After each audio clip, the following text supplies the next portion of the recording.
Hi, ngasidi anauba mombi yerum ama hauzage ado yerumne adagi alune adagi tilawne tawaga haudoine ado hojik myam yemnyarsi hojik tilawga aluga soiba loijare ado alu se yam pana yam slice sumaina yam pana kakpiyo mayam ado hojik si hana ngaudoine hojik ngauba haurase hojik thau se sare ado singauba yarni tilaw se thadajarage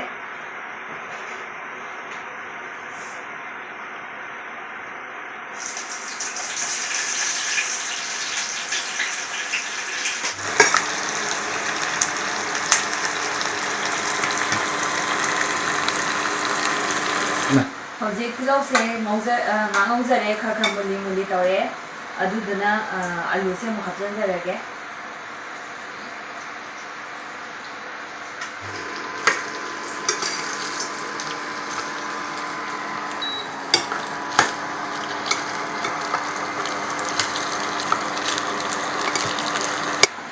alu se ngaujare ado amuk khara hapjanjarage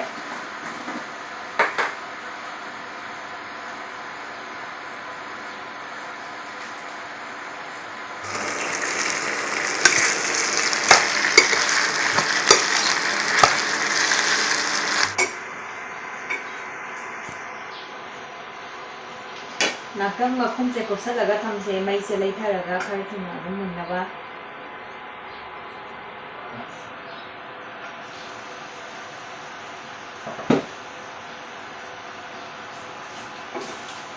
hojik mulle alu singse ado si muthatlaga side kothadoine kothajarage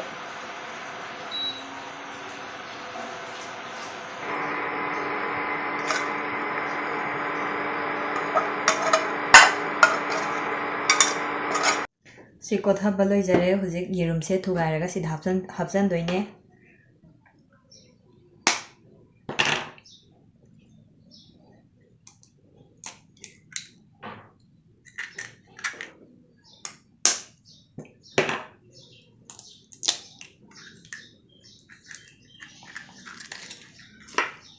duga sese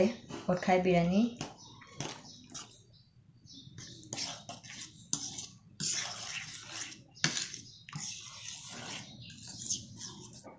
si thau kitang haijanjage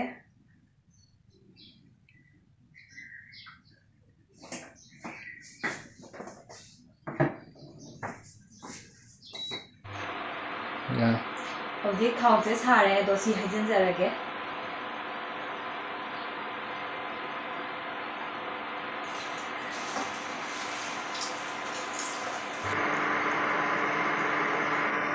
natang makhum khumaga thamge mayan ama ni mo mai leithajaraga hojik minute amani kupaga thamabina makha se yam kasandringai da onthoksi natang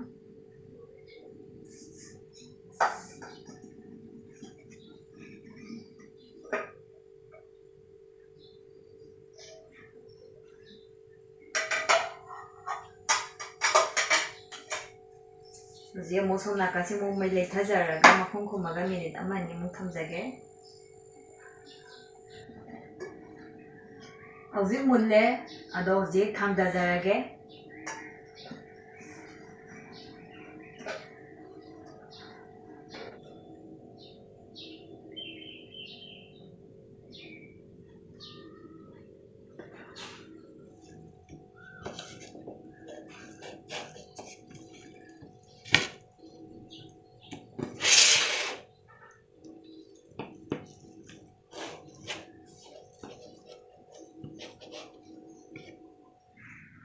I hojik taste tawjarage kamdoge ado